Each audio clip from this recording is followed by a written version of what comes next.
Hey guys, it's Dan from VL Sudzone.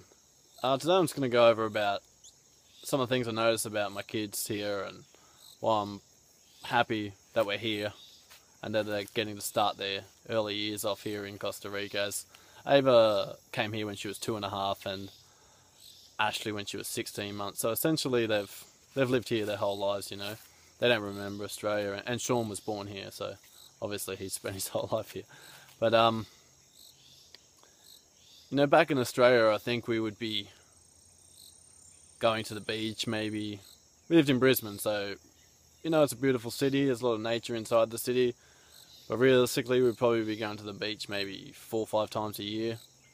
And we'd be going out camping maybe once a year or into a river 2 or 3 times a year. And it wouldn't have been a everyday sort of thing. It would have been holidays and vacations. And here in Costa Rica, where we live, we're close to the beach and we're in the jungle. We're close to really beautiful rivers and close to nice farms, and it's pretty much every day there.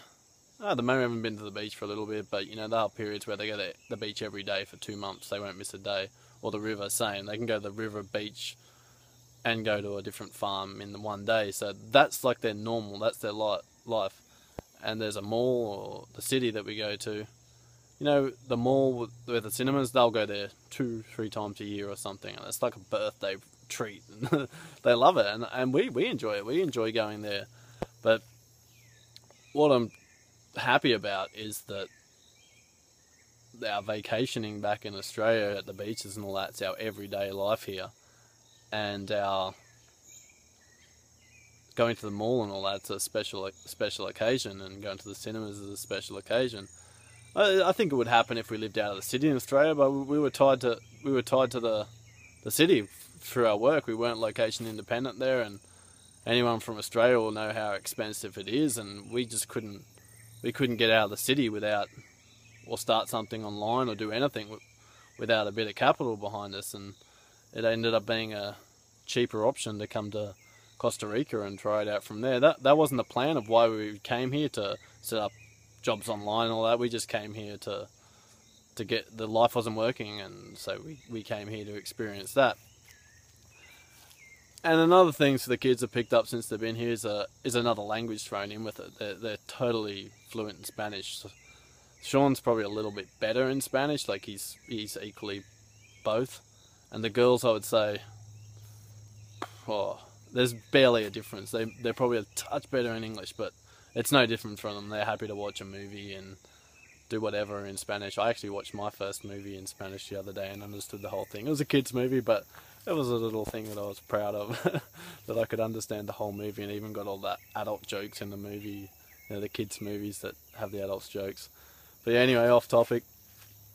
And the kids here too, you know, from young, we lived on a farm for the first 18 months here, so they got to see a lot of cool things on the farm. I remember Ava at 3, maybe 3.5, walking around the farm, just naming every tree, every fruit tree that was on the farm. Like, she's naming lang lang and cinnamon tree, and like just all these random trees and miracle berries, and it was really cool. I'm really, and she remembers them all still. We don't live far from that farm now, and we go there quite a lot and see it all. And she watched a goat be born, and she watched chickens die. She's seen all. It didn't really affect her. She's been fishing a lot, and it was really cool just to see her have that farm life, you know, and not be one of those city kids. And it's really cool. And Ashley, she doesn't even remember anything about Australia, so she was a bit young to remember that. But yeah, she knows a lot about all the agriculture sort of stuff too. So no, it's really cool. And they go to this little kindergarten periodically, where they have a little greenhouse attached to it. Ava's a little bit old for it now, so. And we tried going to this expat school that they had here, and yeah, it didn't really quite work out. It's a brand new school, and they're not quite there yet, I don't think, and a little bit expensive for what it is. And there's another expat school, but it's about an hour's drive away, so it's just too far. So we decided to homeschool them here, and that's it's a challenge, definitely. It's a challenge that I'm embracing and I'm really enjoying.